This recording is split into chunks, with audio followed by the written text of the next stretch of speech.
There are lots of open cases across southeast Louisiana, from the North Shore and Bayou parishes to the South Shore and River parishes. There are families left wondering who killed their loved ones. In some cases, they don't even know what happened. Whether it happened 10 years ago or just last month, these families say it feels like it happened yesterday. They just don't have any answers, neither do authorities. By inviting us into their homes and sharing their stories, they hope someone will give the information they've been desperately seeking. Kimberly Gentry never thought one of her kids would be the victim of a violent crime. She says they're just not troublemakers and had no reason to believe when one of her daughters left home with a friend she'd never come back. A double shooting during the afternoon has left the family pleading for answers. I picked it out. I got it made for her, but she kind of went with the design. Kimberly Gentry still has the prom dress her daughter wore as a high school senior. It was a time of celebration. Gentry says her daughter was looking forward to the future. But a year and a half later, 19-year-old Paige Tarragano was killed in a double shooting not far from her New Orleans East home. Someone called and said the car Paige was in got shot up. It happened back in September outside a tire shop on Chef Highway in the Plum Orchard area. Gentry says her daughter was getting a tire fixed with a friend. That's when police say several men opened fire. My 15-year-old daughter say, "Mom, don't come here. They have yellow tape everywhere." Gentry says Tarragano was still in the car when she got there, but police wouldn't let her see her. They asked me, did she have a butterfly tattoo on the side of her leg? I was like, yeah. They was like, that's her. Tarragano died at the scene. Her friend was shot in the head but survived. She's the niece of City Councilman Oliver Thomas. From everything we know and we've heard, it was targeted. It was a hit. It wasn't her car, but they still targeted her. Not knowing who they are is the hardest part. Every day I'm scared because I don't know. I don't know if the person next to me in the grocery store is the person or the gas station. It's hard. I live my life every day in fear because I don't know. Gentry also doesn't know much about the investigation. To this day, she still doesn't know how many times her daughter was shot. I never went and got the autopsy because I don't want to read it. The autopsy will tell me, but I just never went to get it because I don't want to, I don't want to read it. It's hard. So were the holidays, the first ones without her picky eater around. It just was hard during the holidays when I'm just cooking and she's not here to say, I don't eat that, fix me something else. It's hard. Tarragano was the second oldest of 5 kids. This is a baby picture of me and her. She was really close with her younger sister, Dakari Young. We just did everything together. They had a tight bond. The simple things meant the most. She'd take me with her to get something to eat. She'd want me just come lay in the bed with her and watch movies. Like, she always did my hair like every week. Tarragano was in cosmetology school. She loved makeup and wanted her own business. She's just like this tomboyish girly girl. Like, she wouldn't wear heels, but she'll wear tennis shoes, but she kept her makeup done and her hair done, but with the tennis shoes, not the heels. This is her closet. I still have her stuff in bins. Gentry has now moved her family out of the city and even made space for Paige. When back in the city and around that tire shop, she relives that day. When I go, I see the car. Even though it's not there, I see it. Almost 8 months after losing her daughter, Gentry hasn't lost hope. I'm not gonna stop fighting until I get justice. She was an innocent little girl, and he just stole her life away. There's a $5,000 Crimestoppers reward in this case. Paige's mom is now working to create a network of moms who've lost children to violent crime in hopes of supporting each other and bringing awareness to the problem. There are a lot of questions surrounding the death of Bruce Jacobs, known as BJ. Sadly, there aren't many answers to those questions. Just a years-long mystery of what happened. After a team up with Crimestoppers, this is the first time BJ's mom has talked publicly about her son, who was found dead under a bridge in New Orleans. She still doesn't know how he even died. He was so fun. Pamela Phillips can't help but smile when she thinks about her son, Bruce Jacobs, who went by the name BJ. I don't think he ever met a stranger. But smiles give way to the painful reality that her son is no longer here. The last time I actually saw him, which I didn't know was going to be the last time, he was actually on the laptop, like getting ready to do some online classwork. That was in August of 2019. Phillips rushed off to work and planned to take her 23-year-old son to Lake Pontchartrain for some mother-son time when she got home from work. He was gone. He was gone, and I was thinking, like, I know we're supposed to go somewhere. So I just kind of waited because I thought maybe he was just kind of close by in the neighborhood or something.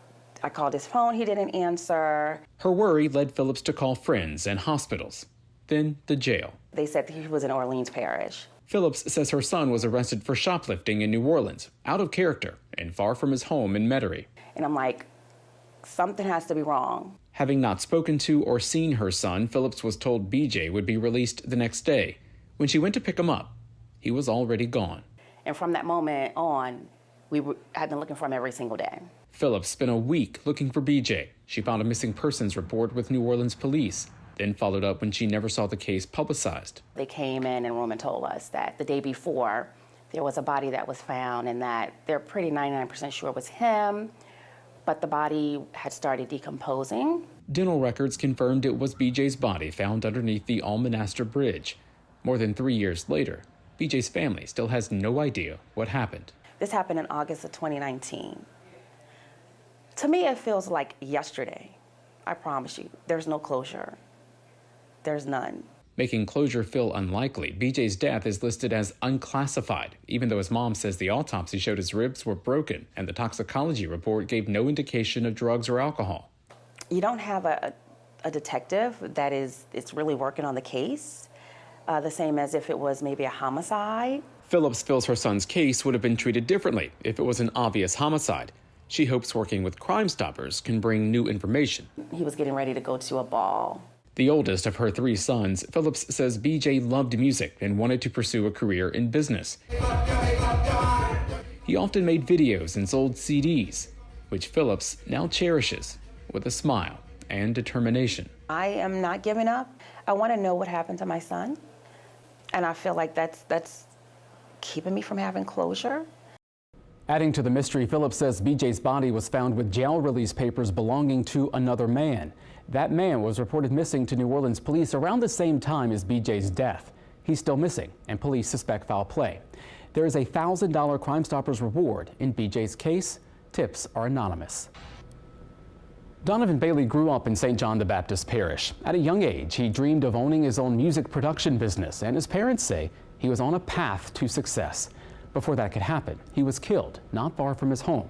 That was 10 years ago, and his family is still in disbelief with lots of questions. This is Donovan, go everywhere I go. Veronica Bailey still holds her son close. And I wear this ring because he had liked the color blue. A color she still uses to decorate her house in reserve during Christmas to keep her son's memory alive. It might sound silly to some people, but I honestly believe he's pleased when I do it. It's been a decade since she and her husband Herman last saw their 29-year-old son, Donovan Bailey. They say Donovan was dropping off some friends on East 13th Street the night of April 17th, 2013, when someone started shooting. Every night, if that phone rang past 10 o'clock, I relive that all over again. My wife telling me Herman did a shot Donovan. The Baileys say investigators believe their son was the intended target. 10 years later, the Baileys are still left wondering why the youngest of their 3 sons was killed. I feel or believe, don't care how much I might suffer here, how hard it might be for me here, God gonna take care of it. And that's what gives me peace, knowing he gonna take care of it. Donovan spent 10 years working at a grain elevator in Destrahan. His parents say he was a hard worker and dreamed of becoming a music producer. He was also looking forward to buying a house to provide for his 2 kids, who no longer have a father. As their grandparents, we feel their pain. We feel their pain. I need those kids to know why their daddy was killed and by who. The street where the shooting happened is now abandoned. I go back there about once a week just to be there, I guess, sometime. But the love for their son will never die. I'm not gonna tell nobody it's not hard on me. It is hard on me. It's desperately hard on me. That's his baby picture. Memories of Donovan hang all around the Baileys' home. Donovan as a kid, he was always a character. For Herman, the photos can be hard to look at. For him to be taken from us, past 10 years has been hell. To watch his son come up without his father, to watch his daughter graduate and our father wasn't there. I don't wish this on nobody. What they do wish for is closure. If I don't get closure here, we all gotta die, We all gotta pay for what we done, even me. They got a God. What man don't know, God know. 9 months after Bailey was killed, tips to Crimestoppers actually led to the arrest of a man who was charged, but a witness then recanted the story, leaving the case open. There's still a Crimestoppers reward up to $2,500 in this case. Tips to Crimestoppers are anonymous. Sean Brock and his mom had been living together for about 3 weeks before he was killed. She loved having him around, and he was like a rock she could lean on. She was also a rock for him. It was a bond that was suddenly ripped apart 2 years ago. 9 pounds, 6 ounces. He was a very big baby. For Sharon Bernardo, her firstborn of 2 children, 46-year-old Sean Brock is always on her mind. I think about him every day. You know, I just think about the last time that I seen him, and I always ask why. The last time she saw her son was January 25th, 2021 at their Slidell home, where they moved to escape what she calls a crime problem where they lived in New Orleans. Brock told her he was going to shoot pool that night. Next thing I know, I get a call from his girlfriend screaming and hollering that Sean was shot in the head. It happened in New Orleans. Bernardo rushed to the hospital. I was on a twin span, and I'll never forget that night. It was foggy, and I was like, God, just get me through, just get me through. But before I got there, I got a phone call saying dead on arrival. When she got there, Bernardo says it seemed unreal. I couldn't even go in the back and see him because when he left, he had a smile on his face, and that's how I wanted to remember him. I didn't want to go to the back, you know, to actually see him laying down with a bullet to the head. New Orleans police believe a shooting happened at the Willows Apartments near Crowder Boulevard and I-10. According to Crimestoppers, Brock, who had been shot, drove about a mile away before crashing on Salem Drive. There was one shot to the head, but the back windshield was all shattered. They had a couple of bullets on the side of the car. Crimestoppers President Darlene Cosenza says getting help to solve the case hasn't been easy. The hardest part is, you get up to, for the families, they know information came in, and, could this be the person? And they sort of, hits a dead end. 2 years later, still a dead end with no arrests and lots of unanswered questions. New Orleans police didn't want to comment on the case because of potential leads. He was funny. He had a beautiful smile, beautiful handwriting. Bernardo says a passion that started as a teenager made her son well known in his community. He used to cut hair under the carport. And so when he graduated from high school, he was like, I don't want to go to college. I want to go to barber school. After getting his license, Brock started cutting hair at different shops. His dream was to open his own. So when he heard about an opportunity for an SBA loan during the COVID pandemic, he applied. He got killed that Monday, Wednesday. The letter came in the mail and said he was approved for $50,000 to open up his own establishment. So he never did get to see his dream. A dream that also included his only daughter, who, like his mom, is still adjusting to a life without him. Sean is the one with the blue shirt. After her son's death, Bernardo moved to Texas, where her other son lives. I love New Orleans, but it just left a bitter taste in my mouth. She still makes visits back to the city. I stop and I got him a balloon. It's a heart-shaped balloon. And makes time to visit with her son at the cemetery. Just tell him that I think about him every day. I still love him. I'm trying to get justice. A justice she prays will come soon for a still painful reality. This is something that you will never be able to get over because you never expect to bury a child. Investigators have also been looking at Brock's phone records the night he was killed. His mom knows it may take some time, but holds on to faith the case will be solved. There's a $5,000 Crimestoppers reward in this case. All information to Crimestoppers is anonymous. Crimestoppers of New Orleans has been around since 1981. It doesn't just provide a resource for families often left wondering what to do. It provides a crucial link between law enforcement and the community. Over the last 28 years, Darlene Cosenza has heard from many grieving families looking for answers, usually after a loved one has been killed. You can just hear the pain. You can hear, how can you help me? How can you help me? As president of Crimestoppers of Greater New Orleans, Cosenza works to turn that pain into closure by building an anonymous bridge between law enforcement and the community. It's not easy, though. There was a lot of fear of coming forward. There was fear of trusting police. There was fear just in their communities. And regretfully, that's really kind of been, an ebb and flow. Working in 10 parishes, Cosenza knows trust is key. That's why tips are anonymous. So are the reward payouts. We're going to pay out in cash at a local bank drive-through with just a tip number. So everything we do is encrypted and is protected to protect you. And to help get closure for families. Tips have led to arrests and convictions, but there's still a long list of open cases in Southeast Louisiana. From the time it happened, I was praying someone would come forward. Veronica and Herman Bailey's son, Donovan, was shot and killed 10 years ago in Reserve. They've been working with Crimestoppers ever since.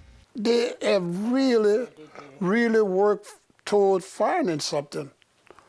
But nobody's saying anything. For Costanza and other grieving families, that's the toughest part. It doesn't matter, when it happens, to that victim, it's fresh every single day. And when there's nothing that's come in 6 to 8 months or whatever, it's just, it's hard. It's hard to have to tell them that. That's why Crimestoppers did more than 200 presentations in schools across Louisiana last year. That's huge because we went from being reactive to proactive. We want to prevent. So with the kids, this is an opportunity to teach them very young, get engaged.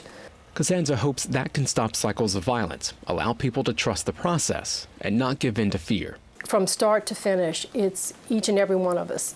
And, we're asking people to trust us, but we're also asking them to be our partner and share the messages. A message to create a safer community while giving victims' families a sense of peace. Like any organization, funding for things like those rewards is a big issue for Crimestoppers. The court fees for criminal convictions have been reduced, and raising money doesn't add up to what it once did. That's not stopping the organization from continuing its work.